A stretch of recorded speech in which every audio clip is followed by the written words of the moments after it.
I'm April. Standing in the lobby of the federal building, I watched as the sheriff, now in handcuffs, screamed in rage.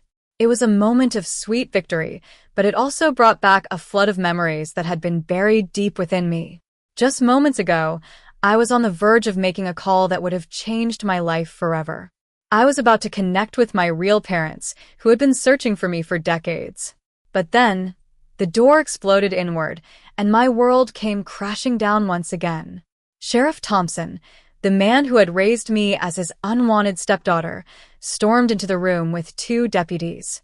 He was dressed in his full sheriff's uniform, and his eyes were cold and dead. He slapped a warrant on the desk, accusing me of grand larceny and felony charges. I couldn't believe what was happening.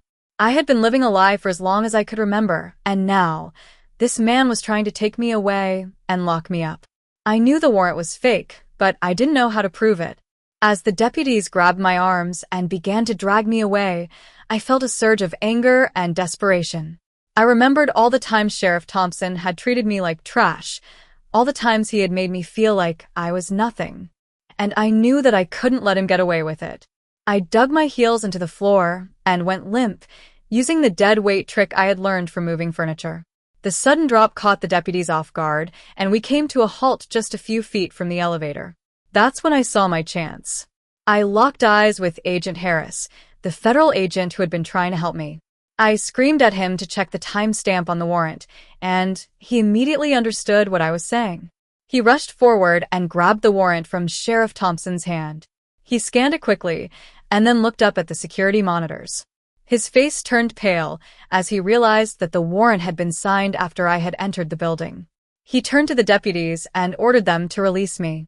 They hesitated for a moment, but then they saw the 3 federal guns pointed at them, and they let go of my arms. I scrambled backward, putting as much distance between myself and Sheriff Thompson as possible. He was standing in the middle of the lobby, his face red with rage. He knew that he had been caught, but he wasn't going to give up without a fight. He reached for his taser and pointed it at Agent Heiress. "Back off," he shouted. "I'm taking this suspect into custody." Agent Heiress didn't flinch.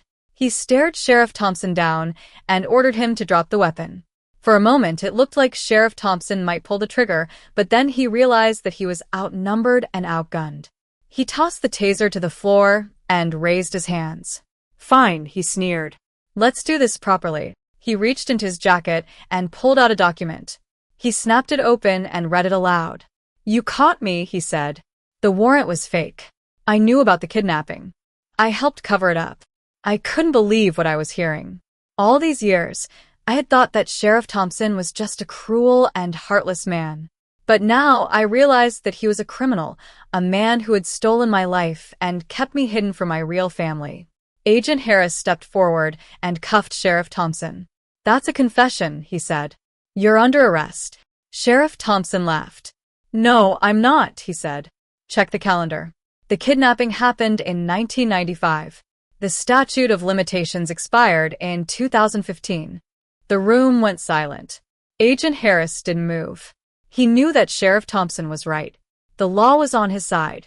But then, Agent Heiress remembered something. He reached into his briefcase and pulled out a thick file. "You forgot one rule," he said. "The constructive trust doctrine. You don't own property obtained through fraud. You hold it for the victim." He opened the file and showed it to Sheriff Thompson. "We traced the ransom payments, the foster stipends, the investments. That's all April's money. You just managed it for her." Sheriff Thompson's face turned white. He realized that he had made a huge mistake. He had thought that he could get away with it, but now he was going to lose everything.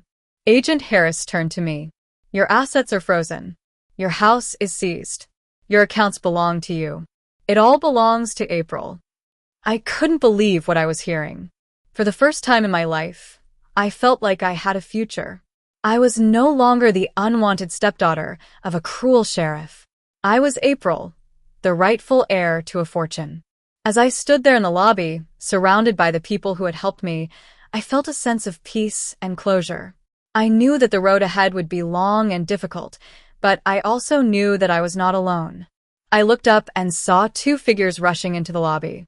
They were my real parents, the people who had been searching for me for so long. They ran towards me and wrapped me in their arms. "April," my mother whispered.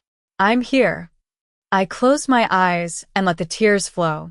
For the first time in my life, I felt loved and wanted. I was home,